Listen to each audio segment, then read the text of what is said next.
Hello नमस्कार दोस्तों, कैसे हो आप सभी। उम्मीद करता हूँ आप सब बहुत अच्छे। मैं निशात बुरा आपका एक बार फिर से स्वागत करता हूँ हमारे यूट्यूब चैनल में।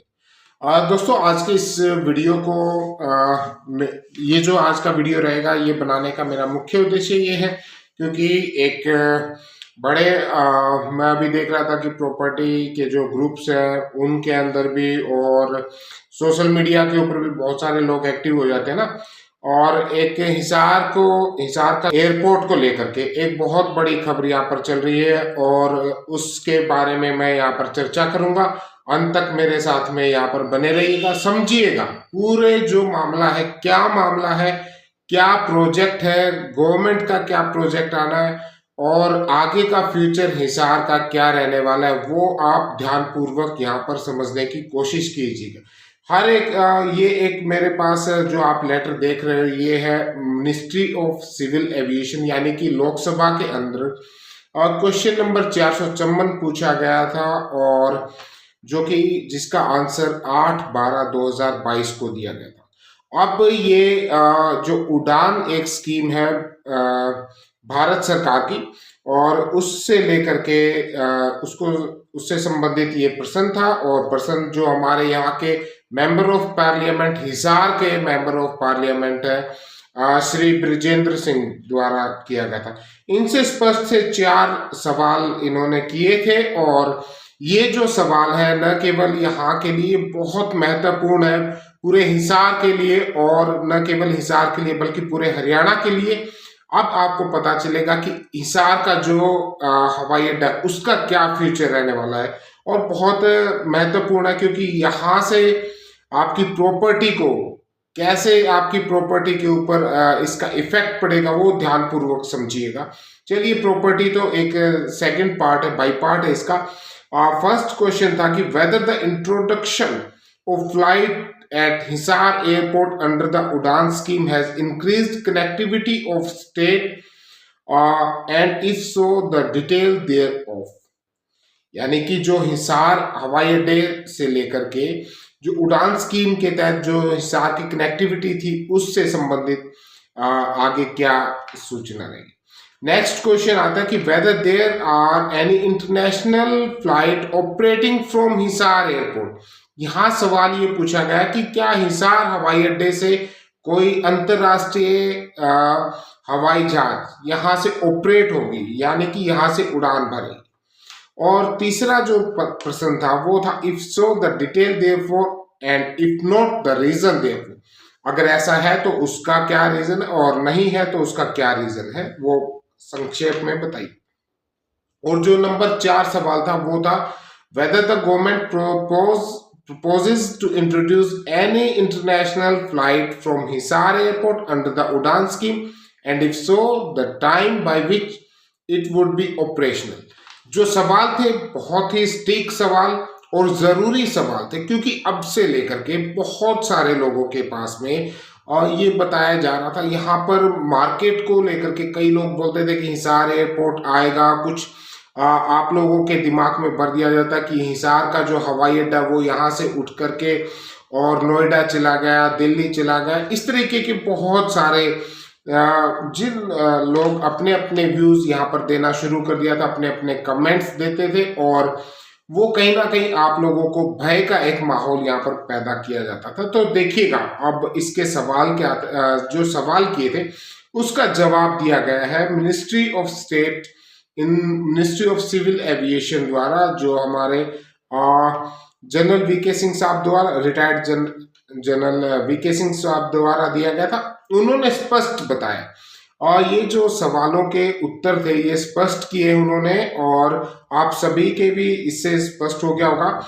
उड़ान यानी कि उड़े देश के आम नागरिक, ये एक स्कीम है भारत सरकार की जिसमें कि भारत सरकार चाहती है कि जो हवाई चप्पल से हवाई यात्रा की जाए और उससे संबंधित है। फ्लाइट कनेक्टिंग हिसार को चंडीगढ़ से कनेक्ट किया गया और यहाँ पर 3 सीटर एयरक्राफ्ट चलाए गए थे और उसको कनेक्ट करने का था कि धर्मशाला और देहरादून से, जो कि 8/2/2021 आप सभी ने देखा यहाँ पर इसकी शुरुआत ऐसे की गई थी।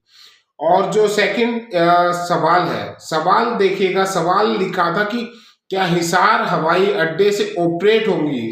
यहाँ पर ये नहीं था कि हिसार हवाई अड्डा को लेकर, सिर्फ ये सवाल है कि क्या यहाँ से हवाई डायरेक्ट उड़ान भरेंगे। तो उसका सवाल, उसका जवाब आया था कि नहीं। पर नहीं तो फिर होगा क्या? अब आप सभी के मन में होगा कि अब क्या होगा, है ना। तो अब यहाँ पर तीसरा जो जवाब दिया गया वो है कि in the view of answer to be about does not arise and declaration of the airport as international airport depends upon the traffic potential। यानी कि जो ट्रैफिक का पोटेंशियल है उसको ध्यान में रखते हुए इसका एक यहाँ पर शुरुआत की गई है। और नेक्स्ट आता है कि the demand from airlines of operation of international flights. यहाँ पर डिमांड की जा रही थी कि अंतरराष्ट्रीय जो हवाई अड्डा है, यानी कि जो हमारा आईजीआई इंदिरा गांधी एयरपोर्ट है, उसके ऊपर बहुत ज्यादा उसके ऊपर ट्रैफिक ज्यादा बन रहा है। तो उसको ध्यान में रखते हुए नजदीक में, क्योंकि इसके अलावा हिसार की जो कनेक्टिविटी, हिसार के अलावा अगर हम नजदीकी जो अंतरराष्ट्रीय बड़े स्तर का अगर हम कोई एयरपोर्ट देखें तो वो अमृतसर में या फिर काफी दूर की स्थिति बन रही थी। तो उसको देखते हुए हिसार के अंदर एक हवाई अड्डे की जरूरत महसूस की गई। और इसके बाद आता है कि bilateral air service agreement besides provision of, देखिएगा एक यहाँ पर दिया गया कि बायलेटरल एयर सर्विस एग्रीमेंट यहाँ पर किया गया। बायलेटरल एग्रीमेंट सर्विस अब होता क्या है?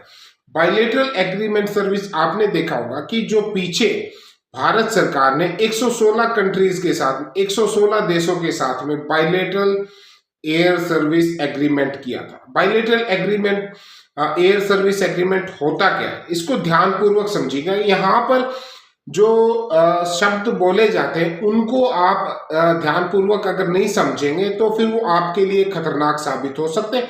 कोई भी आपके अंदर भय का माहौल पैदा कर सकता है, आपकी प्रॉपर्टी को आपके पास में फोन कॉल्स आनी शुरू हो जाएंगी, ठीक है। उन सारी चीजों से आपने बचना है, इसलिए इन हर एक शब्द को यहाँ पर समझना बहुत जरूरी है।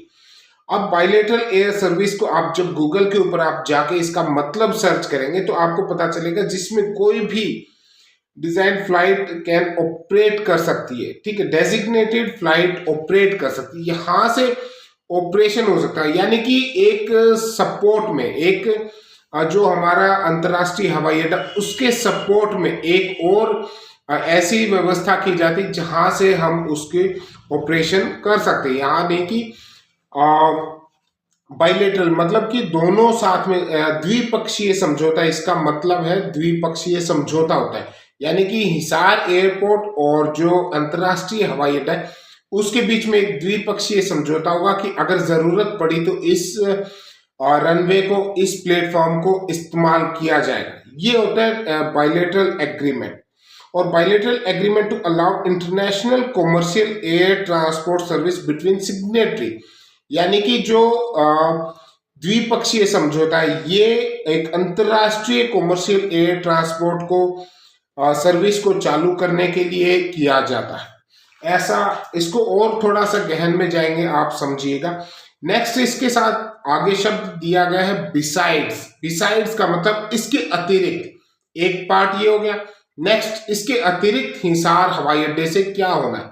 हिसार हवाई अड्डे से होना कि provision of ground lightning facilities, यानी कि जो हिसार हवाई अड्डा ये एक ग्राउंड लाइटनिंग फैसिलिटी प्रोवाइड करेगा। यानी कि घना कोहरा होने की स्थिति में या अंधेरे की स्थिति में या रात की स्थिति में अगर कोई भी ऐसी सिचुएशन होती है तो यहाँ का जो रनवे रहेगा वो पूर्ण रूप से लाइटों से सुसज्जित रहेगा, ताकि वहां पर किसी भी प्रकार की कोई कितनी भी बड़ी एयरक्राफ्ट अगर यहाँ पर उतरे तो उसको रात को कोहरे के समय यहाँ पर किसी प्रकार की कोई दिक्कत ना हो।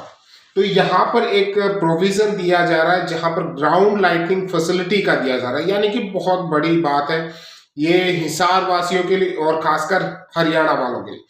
इसके अलावा एक कोमा देके फिर दिया गया इंस्ट्रूमेंट लैंडिंग सिस्टम, यानी कि एडवांस लेवल के जो सिस्टम, लैंडिंग सिस्टम होगा वो यहाँ पर दिया जाएगा, ताकि किसी भी ऐसे ऑड कंडीशन के अंदर यहाँ पर फ्लाइट्स को उतारा जा सके।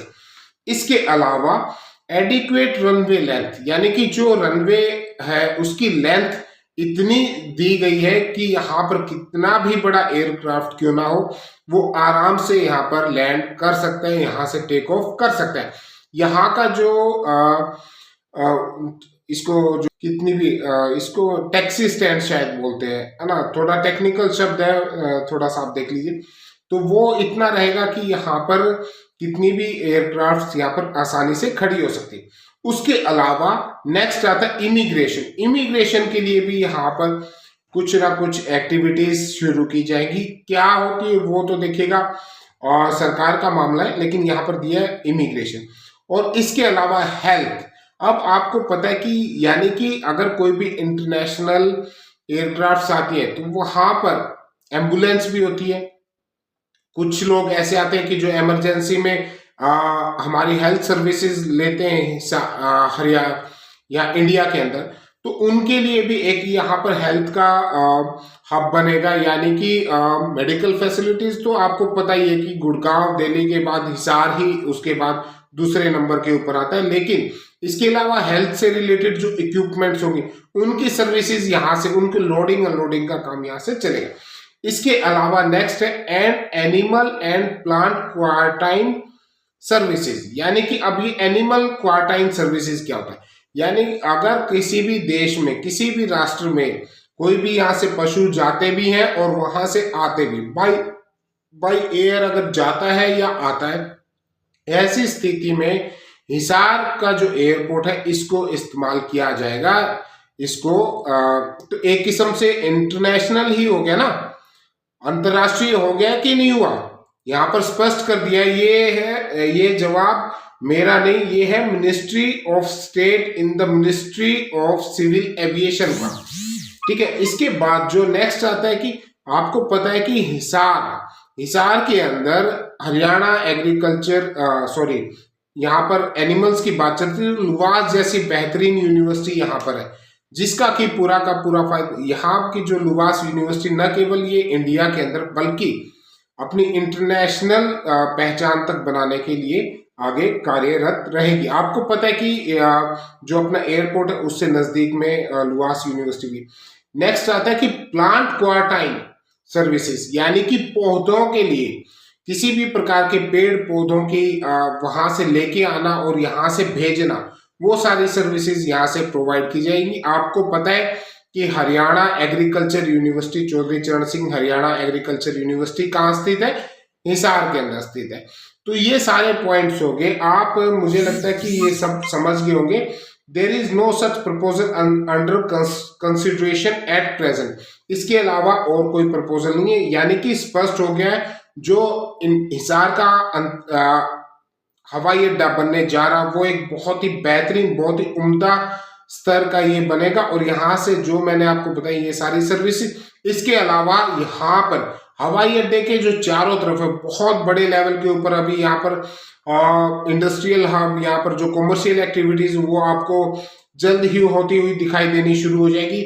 यानी कि आसपास के एरिया के अंदर कॉमर्शियल एक्टिविटीज का ग्रोथ आनी। और आपको पता है एक चीज मैं आपको बताता हूँ कि जितनी ग्रोथ, जितना मुनाफा, जितना पैसा अर्न कोई भी अंतरराष्ट्रीय एयरपोर्ट हो गया या फिर कोई रेलवे जंक्शन अगर की मैं बात करूं, एक होता है कि पैसेंजर के लिए यूटिलाइज किया जाता है और एक होता है कॉमर्शियल। अगर कॉमर्शियल कोई चीज आती है ना, वहां पर रोजगार के साधन बढ़ते हैं, वहां पर आमदनी का स्रोत बढ़ता है, वहां पर लोगों की प्रॉपर्टियां ग्रोथ करती है, वहां पर लोगों के गोडाउन्स खुलेंगे, ये सारी चीजें यहाँ पर आएंगी। तो जो ये चिट्ठी है इसको ध्यानपूर्वक आप समझिए, इसको पढ़िए। उसके बाद कई लोग मैं देखा कि अधूरा ज्ञान खतरनाक ज्ञान, एक कहावत है अधूरा ज्ञान खतरनाक ज्ञान। अगर आपको कोई चीज का शब्द समझ में ना आए तो भाई आप किसी जो अंग्रेजी के जानकार है उनसे समझिए, उसके बाद अपने विचार रखिए, है ना। तो सोशल मीडिया के ऊपर जितनी भी बातें होती है हर एक के ऊपर आपको विश्वास करने की जरूरत नहीं, आप खुद उसके ऊपर एनालिसिस करें, आप खुद इसके बारे में जानें और प्रॉपर्टी में निवेश करें। और एक चीज मैं आपको बताना चाहता हूँ, हिसार के अंदर प्रॉपर्टी में न केवल हिसार वासियों का बल्कि दूसरे डिस्ट्रिक्ट का जबरदस्त तरीके से यहाँ पर निवेश हो रहा है और आने वाले समय में आपको बहुत बड़ी बड़ी इस तरीके की खबरें आपको मिलने जाएंगी। तो अपनी पूंजी को बचा के रखिए, सुरक्षित रखिए और सही जगह के ऊपर निवेश करिए। अगर आपने अभी तक अपनी पूंजी निवेश नहीं किया, आप प्लान करें तो फटाफट से निवेश करो, क्योंकि ये जो समय है ये आने वाले टाइम में आपको एक अच्छी पहचान, यहाँ पर हिसार के अंदर बहुत सारी अपॉर्चुनिटीज अभी आपको अगले 2 से 3 साल के अंदर, यानी कि अगर मैं बात करूं अगले 5 साल का जो समय रहने वाला है हिसार के लिए बहुत ही उम्दा किस्म का रहने वाला है।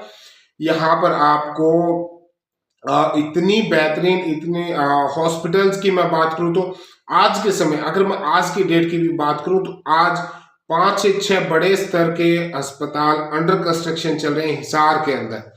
तो इससे आप आइडिया लगा सकते हो। और एयरपोर्ट का आपको पता ही है कि कितनी तेजी से काम चल रहा है। इसके अलावा कुछ एक बड़ी सड़कें भी आपको बनती हुई दिखाई देंगी, जिसके आसपास की प्रॉपर्टी आपको ग्रोथ करती हुई नजर आएंगी। तो आप अभी तक अगर विचार कर रहे हैं तो विचार को छोड़िए और पैसा निवेश कीजिए, ताकि सही समय पर आपको इसका रिजल्ट मिल सके। मिलते हैं नेक्स्ट वीडियो में, तब तक के लिए नमस्कार, धन्यवाद। हाँ, एक जाने से पहले मेरी एक रिक्वेस्ट जरूर है, अगर आपने अभी तक इस चैनल को सब्सक्राइब नहीं किया तो चैनल को सब्सक्राइब जरूर कर ले, ताकि जो भी अपडेट आती है प्रॉपर्टी के रिगार्डिंग वो आप तक सही समय पर पहुंच सके। मिलते हैं नेक्स्ट वीडियो में, तब तक के लिए नमस्कार, धन्यवाद।